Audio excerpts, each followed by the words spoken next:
Hello, everyone. Welcome to another phonetics lesson here at Study English with Us. Today, I have a very special guest with me to help me teach you the rules of vowels.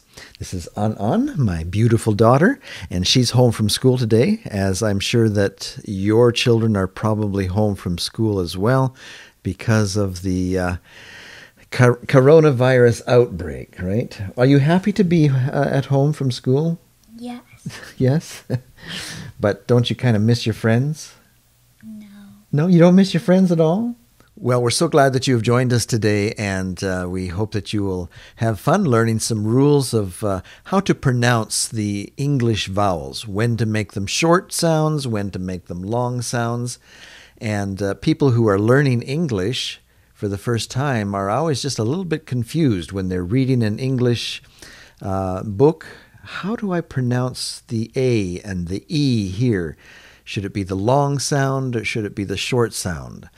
And fortunately, there are some rules. And so let's take a look at those today.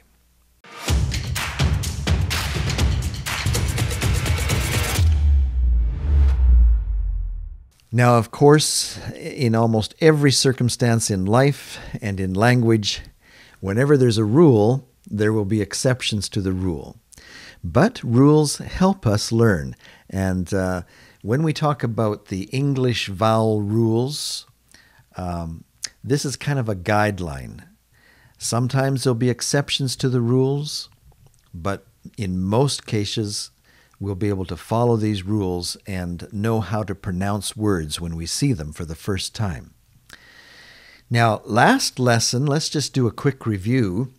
We learned that every vowel has a long sound and a short sound.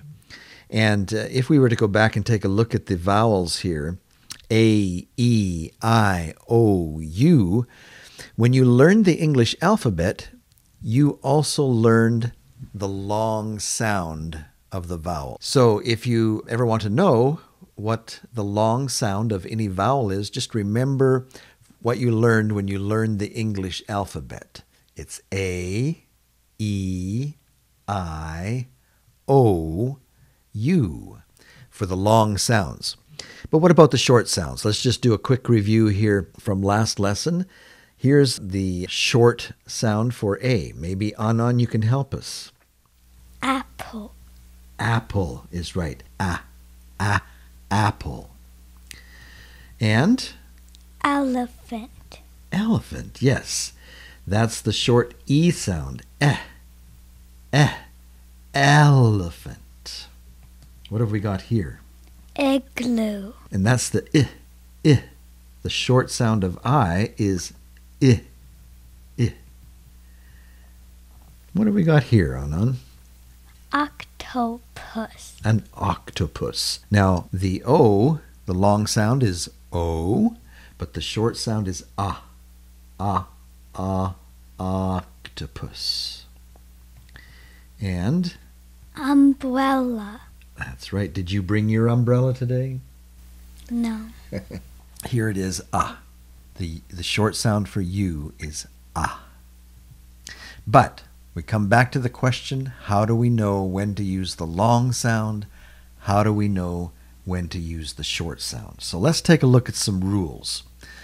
The first one, here, before we get to the rules, one fun fact about vowels that you should know, and that is that the short vowel sounds that we just learned, or just reviewed, are actually the most common sound for that letter.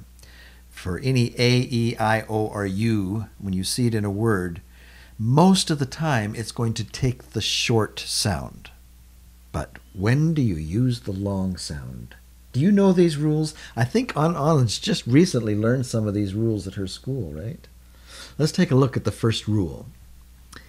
The magic E rule. What's the magic E rule, Anna? It's at the end. When a word has an E at the end, the preceding vowel will use the long sound. Let's take a look at some examples. The A in cake. cake.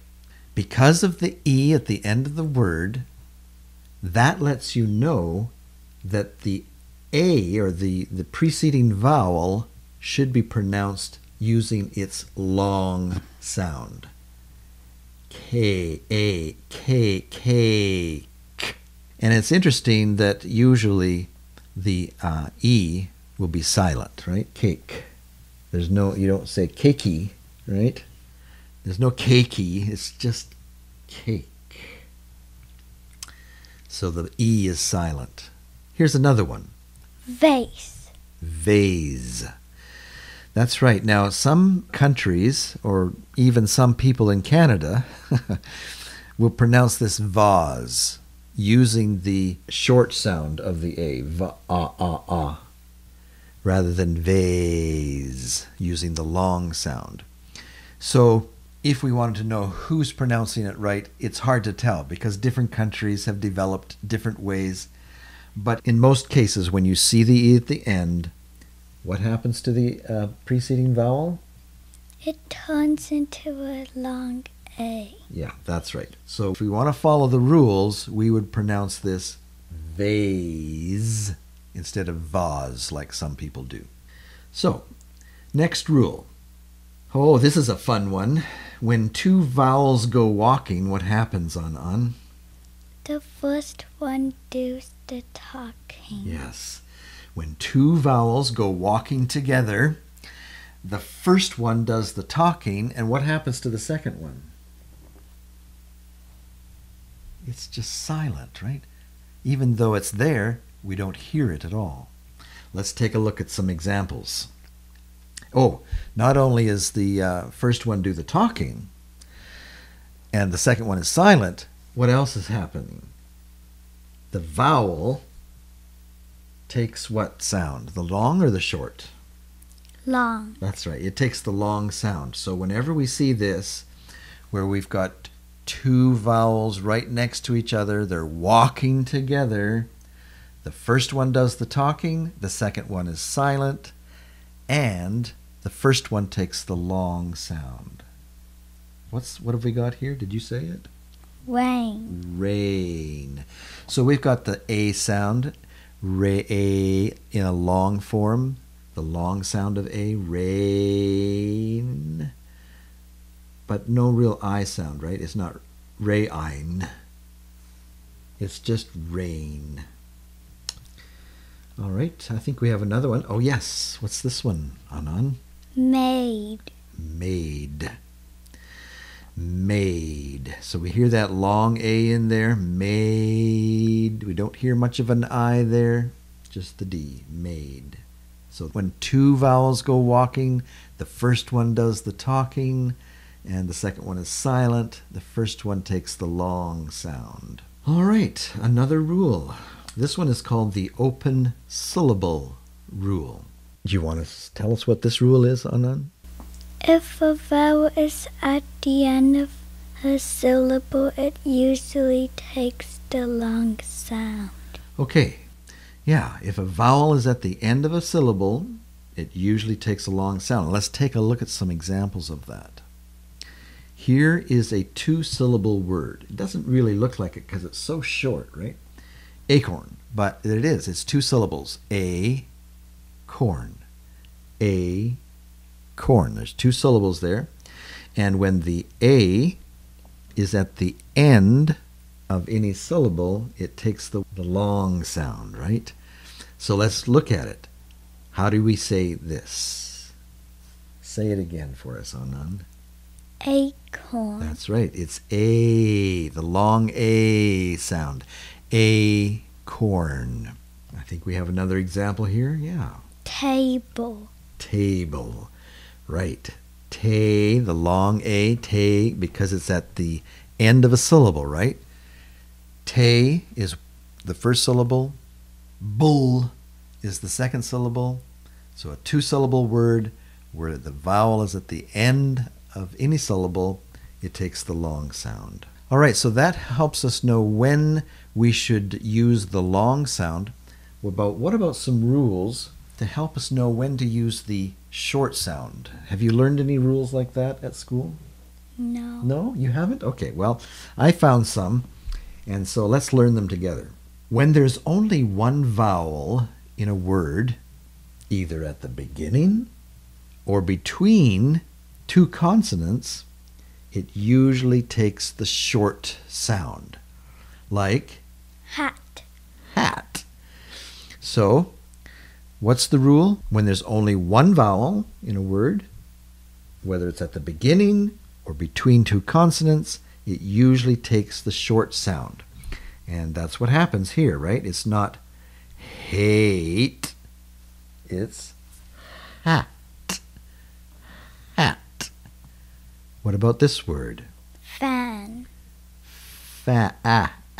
It's not feign, right? It's and so that's a good rule to learn. If there's just one vowel in a word, either at the beginning or between two consonants, it usually takes that short sound. Here's another one. If you see a word that has two consonants in it, a double consonant we call it, that means that the vowel will usually take the short sound. Let's look at some examples. Ballot. Ballot. Whenever you see a double consonant, know that you should be using the short sound for the vowel. Here's another example. Wall. Wall. Where's the double consonants, Anand? At the end. Yeah, the two L's, right?